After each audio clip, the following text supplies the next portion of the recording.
John 12, we will be reading from verse 1 to verse 8.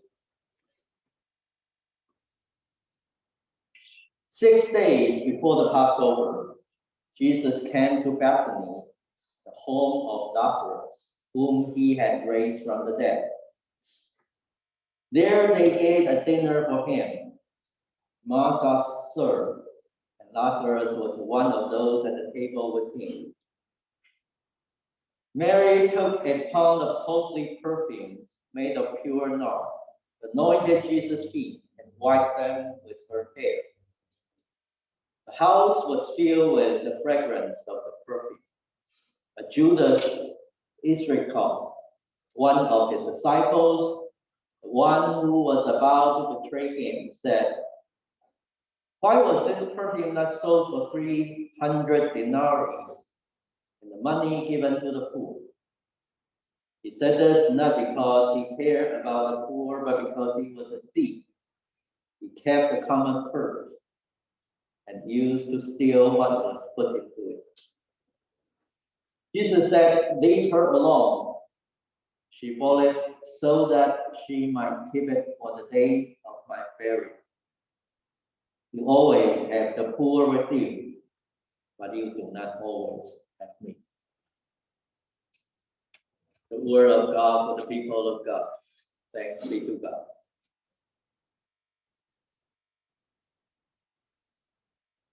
I have reasons to believe that many Christians, probably some among us, are secretly on Judas' side in this case. After all, what is Mary doing by pouring a pound of perfume worth 300 denarii on Jesus? As many of you know, 1 denarius is 1 day's wage. So 300 denarii are 300 days' wage. If you take, away the Sabbath days and holidays, 300 days are pretty much 1 year. 365 minus, 50 some Sabbaths and some holidays. So 300 days is pretty much 1 year's salary. That is why I said many Christians, in this case, would choose to side with Judas, would agree with Judas. Because Judas points out the fact that 1 year's salary has just been wasted. Yeah, we wasted it. Because perfume is a one-time only resource. Once the perfume is used and the jar is cracked open, it could not be used again. Can you imagine what good could have been done with 300 denarii, 1 year's wage? If you do not know, just imagine if someone would all of a sudden donate 1 year's salary to our church. I haven't, encountered such extravagant, generosity. I have not. But can you imagine if someone all of a sudden come to the treasurer and come to me and say, Pastor William, I would like to donate my whole year's salary to this church. What kind of good things we could do with that 1 year's salary of, offer? Throw that money away in a snack, one time only, is certainly a waste, isn't it? Brothers and sisters, we need to slow down a little bit and take a deep breath before we can truly understand what Mary is doing. Let me help you slow down a little bit by asking you a question. Do you own something that is worth 1 year's salary? Do you own something precious that costs you about 1 year's salary? For example, like a precious stone or a luxury car or something else. I don't know. Maybe a boat. And if you do, let me, ask you further. What sort of use are you getting out of it? What sort of use are you getting out of that thing, valuable item that cost you 1 year's salary? What kind of use do you put that into? Well, the reason why I ask this is because I know there are people who just cannot bring themselves to use a valuable set of china, for a cup of tea. For fear of breaking it, because that set of china, that tea set, was so valuable, they could not even use it for the purpose that it was made. Tea set was meant to, to be used when you drink your tea. But because that tea set was so valuable, I do have friends who put the tea set, in a closet and see, how valuable that tea set is. And when I suggest, let's bring it out and have a tea, they said, no.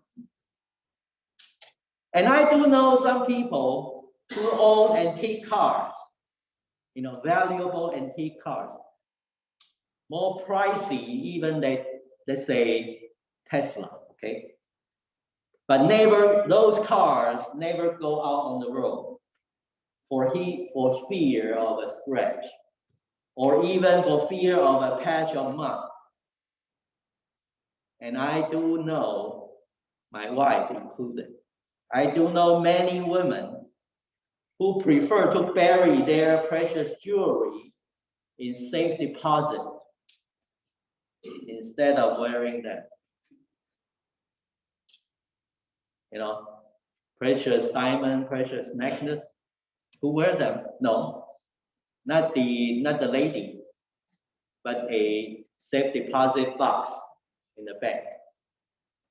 Always buried there because it's so pricey, so valuable. That's why I ask, what kind of use that you get out of your valuable item that may cost you perhaps 1 year's salary? This is my observation. The more valuable an item is, the less likely we will get to use it. But not married. Not married this time. As a girl, we have reason to believe that she must have treasured that jar of perfume very dearly. Just like your Chanel No. 5, just like your OPM, all kinds of valuable perfume. As a girl, Mary was a girl. So we have reason to believe that she loved that, jar of perfume. It's so expensive. But rather than saving her perfume to the effect of never using it, Mary grabs this opportunity to crack the jar open and pour all of its content on Jesus. This is a radical way of showing appreciation. But even more radical is Jesus' reaction to it. Because in response to those who criticize Mary for wasting, so valuable a thing on Jesus, Jesus replied, "Leave her alone. You always have the poor with you, but you do not always have me." Now, what is Jesus saying here? I have heard people quote those words of Jesus as justification of leaving the poor to their lot. They suggest that even Jesus says, it is no use trying to work against poverty, since we will always have the poor with us, which means that we will never solve the problem, so don't do it. But is that really what Jesus is saying here? Of course not. By saying you always have the poor with you, Jesus is actually quoting the Bible. Jesus is quoting from Deuteronomy 15:11, chapter 15, verse 11. But Jesus is quoting quoting the first part of 15:11, but expecting the audience to fill in the rest of the verse by themselves. This is very important. Jesus is quoting, this is their habit. In those days, the rabbi will quote only part of the verse, but expect you to fill in. There is no use for me to quote the entire verse, but I mean the entire verse. So that is the habit of quoting only part of it, but expect you to know I mean the whole thing. So what does the full passage of Deuteronomy 15:11 say? Well, Deuteronomy 15:11 is the word of Moses. It says, listen carefully. This is Moses saying, okay? Since there will never cease to be some in need on the earth. Since there will always be poor among us, that is the meaning. So I command you, open your hand to the poor and needy neighbor in your land. This part Jesus does not quote, but he expects you to fill in for yourself. So open, because they are always poor with us. So be generous. Open your hand to the poor and needy neighbor in your land. So you see, rather than suggesting that there is nothing we can do about the problem of poverty, Jesus is actually quoting the law of Moses to say that since we will always have the poor, we must never cease giving. We must be always generous. So brothers and sisters, Jesus is saying to those who criticize Mary, mind your own business. And your business should be to set about helping the poor among you with your money, rather than worrying about how Mary chooses to use her own money. After all, Mary spent her money, valuable item, to serve a poor man like me. And what about you? Don't you have poor people around you to serve? Mind your own business, rather than worrying about how Mary chooses to use her own money. I'm sure these radical words of Jesus make some people, some of his listeners, very angry. Now, since we know what Jesus is saying, let's try to learn what Mary is doing. Because my title of the sermon is, what is Mary doing and Jesus saying? Now we know what Jesus is saying. Let us return to the problem, what Mary is doing. I think Mary is holding a living funeral for Jesus. I trust that some of you, probably most of you, know what a living funeral is. When someone is dying, instead of waiting for the funeral to be held after the person's death, some people prefer to grab the opportunity to have a living funeral, inviting friends and loved ones to come to the living funeral. I would like to see what people are going to say to me, because when I'm gone, I cannot hear it. I have reasons to believe that Mary is holding a living funeral for Jesus by pouring funeral oil. Do you recall on Easter morning, very early in the morning, those, Mary Magdalene and the other Mary, they hasten to the tomb, doing what? They are going to complete the ritual of embalming Jesus.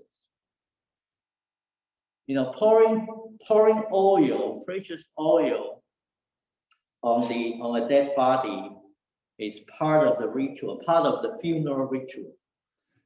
Because Jesus was crucified, and soon, very soon, Sabbath arrived.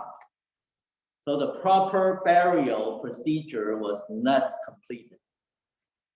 So when Sabbath was over, those women, they went to the tomb to complete this ritual for Jesus.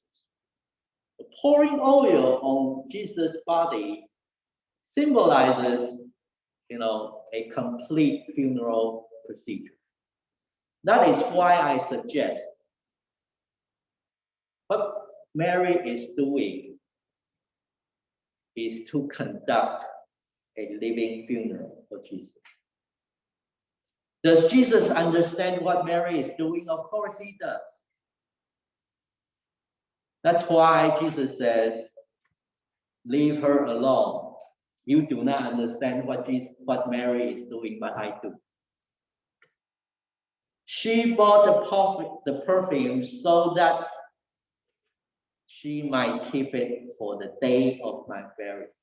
Jesus is saying, this is Jesus' word, this is not my interpretation. This is in your reading. Jesus is saying that, do you know why Mary bought that precious jar of perfume?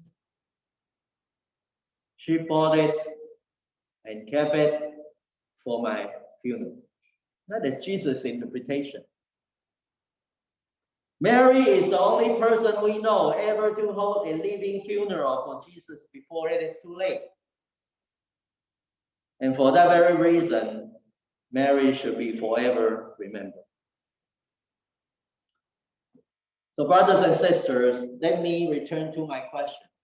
Do you own something that is worth 1 year's salary? If you do you put it into good use? Or do you bury it like a museum item? Museum items are items that will be forever kept, protected, well maintained in some places, but it is no longer put in use. That is called museum item. Do you own something that is very valuable, but you treat it only as a museum item? If you do, let us learn from Mary this morning. Mary's home, Mary's possessions are not museum items. She is getting out all her, good tea set, good silverware, good perfume. In short, Mary is getting out all of the good stuff and using them for service to the people in need. And in this case, it was Jesus. So that we should not transform our home into a museum. With all the good stuff well protected and hidden, let us set about doing our business as Jesus suggested. And our business is that since there are always poor people among us who know how to complete the sentence, let us open our hands to the poor and needy neighbor of our land. That is what Jesus is saying. That is what Mary is doing. I will turn to the Taiwanese congregation.